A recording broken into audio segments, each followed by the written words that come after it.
Hey guys, welcome back to Tennessee Urban Garden. Today we're going to be dehydrating the ginger that I harvested. Remember, I harvested all my ginger a couple weeks ago. I should have done this earlier, but I didn't have time. But this is the ginger I'm going to be using today, and I'm going to show you how I'm going to do it. Alright guys, so you can see that I already have my trays full of ginger that I already did, and I'm going to show you here on the mandolin how I use it. Now the size I'm using on this mandolin is 1.5 millimeters, so this is the smallest one I have, and that's the one I was using. I want it real thin so it doesn't take a really long time to dehydrate. Now this is just a basic dehydrator. This is called a gamekeeper. I've used this for multiple things. I've used it for dehydrating tomatoes. I've made beef jerky in this. I also dehydrated jalapenos last year for my jalapeno powder, which is great if you've never tried it. I've used it for multiple things. This is just basic. You don't have to have a really expensive dehydrator like an Excalibur. If you have one, that's great. More power to you. But you don't have to have the expensive one to dehydrate anything. So this will work just as good. Now I will keep this on the lowest temperature that is allowed for this machine. Now some of the higher end ones can go lower, and that is one of the benefits, but this will work just fine. Now let's see, we're gonna take this. Let me see if I can move you over.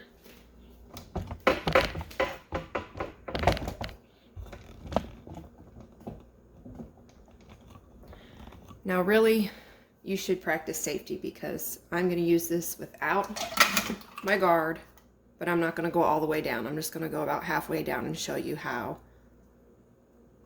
I cut it. But you're really supposed to be using your guard. It doesn't work for me very well. Now I tried this earlier on my regular one. It works fine. It just takes a longer time, and it's more chunky. It's not as thin. So I did try both. This one kind of pulverized it more, which would be fine if that's what you wanted, but I want the uniform slices. So what I'm gonna do, I'm gonna take, which end? Let's take this end, right here. I'm just gonna go back and forth. Keep your fingers out of the way.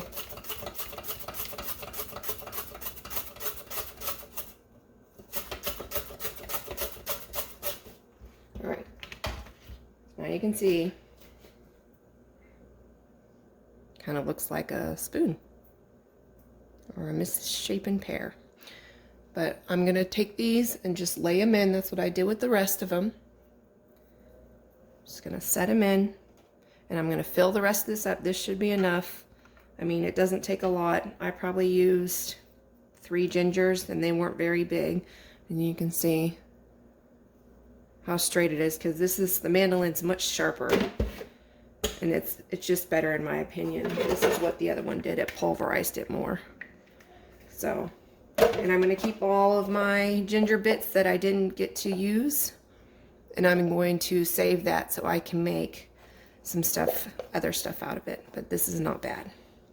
And remember, my ginger was younger. So my ginger, the skin on it is like, you see, really, really soft. It's not hard.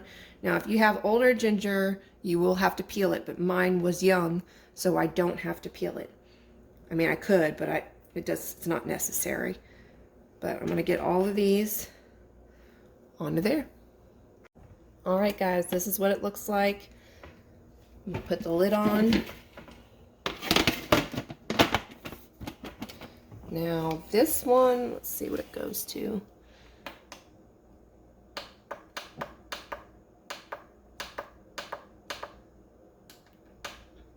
All right, the lowest this one will go to is 105, and that's what I'm gonna put it on.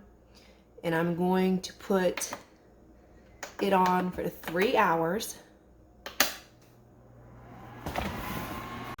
All right, guys, I moved you away from the dehydrator a little bit. Now I'm gonna keep that on for 3 hours, and then I'm gonna check it to see if it's almost done. If not, I will put it on for another hour, and I'm gonna watch it until they are like chips, where they break apart. Now they should go pretty fast because I cut them pretty thin. Now if you cut them thicker, it will take longer to dehydrate. So we'll see you back in 3 hours.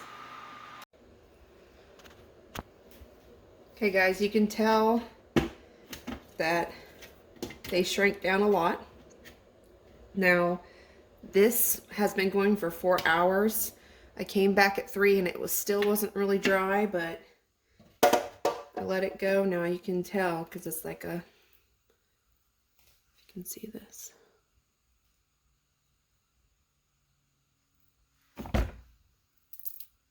You hear that crunch?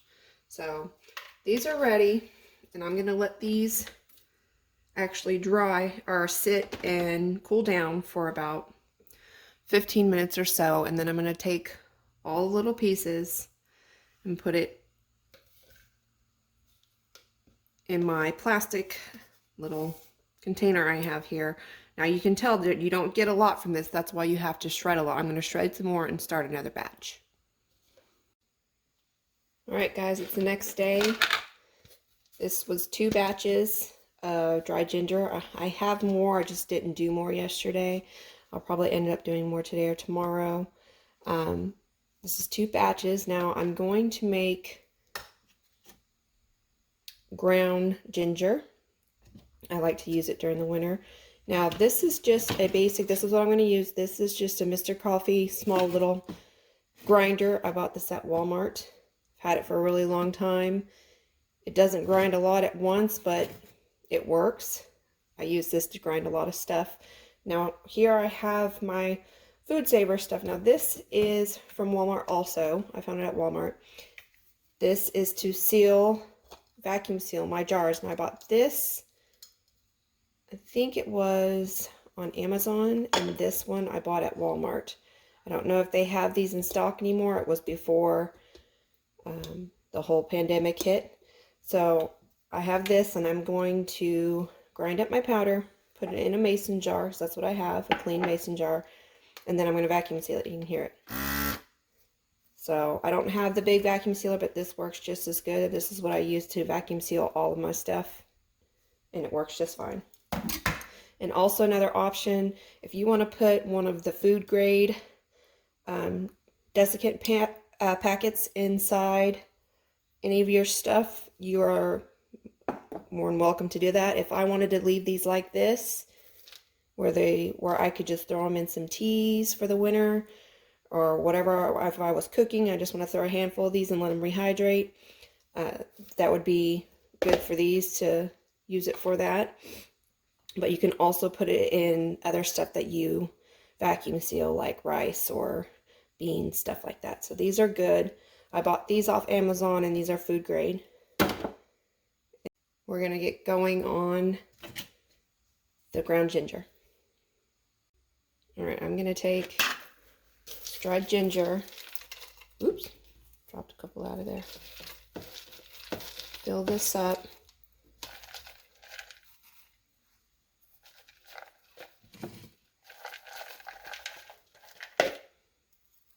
Stop right there. Okay, now this one, it has that, the cups is for coffee, but if you want yours fine, medium, or coarse, it has the settings right here. I'm going to do mine on fine, and I'm just going to leave the cups, let's say the cups is 10. And then this one, all you have to do is push the top.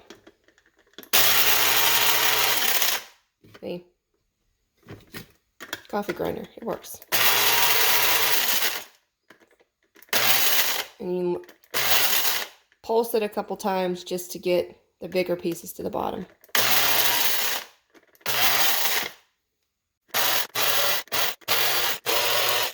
Alright, I'm going to check it now.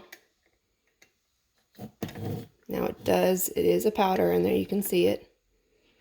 What I'm going to do is I'm going to take this whole thing off, put that to the side, smack down the powder a little bit off the lid, because it does get stuck in there.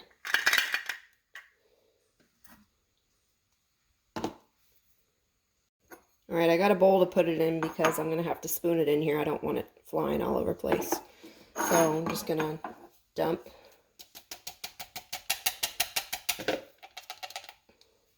my powder. Now there's still some in there, but it will come out when I finish the rest of this. But there's your ginger powder. And you can also, I forgot to mention this at the beginning of the video, you can buy ginger from the store, preferably in the organic, but it doesn't have to be organic section, and you can dehydrate and make your own ginger powder if you wanted to do that.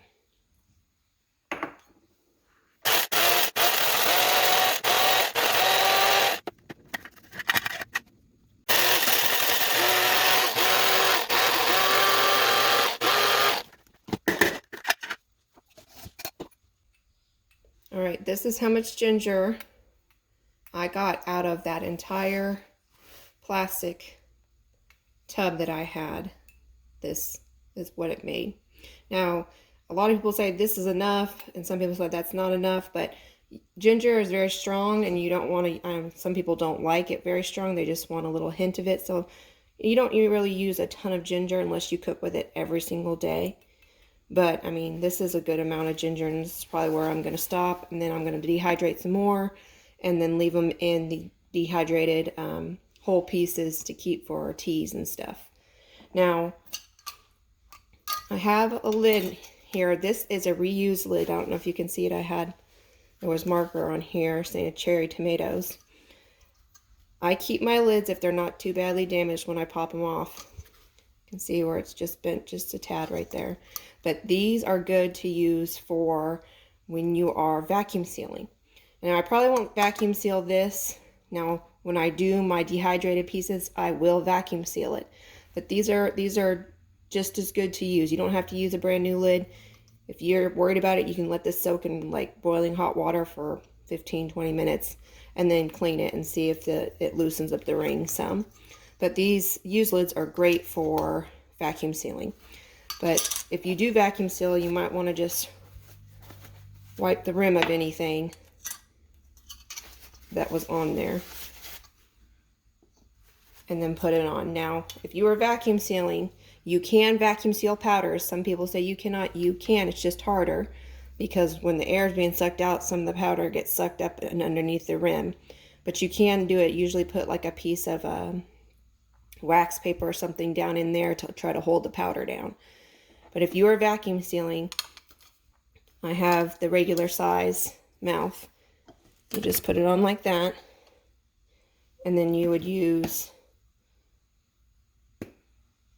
the attachment. But I'm not going to vacuum seal this today. I'll end up using it. And the same thing if you had a bigger jar, you would use if you had the wide mouth attachment.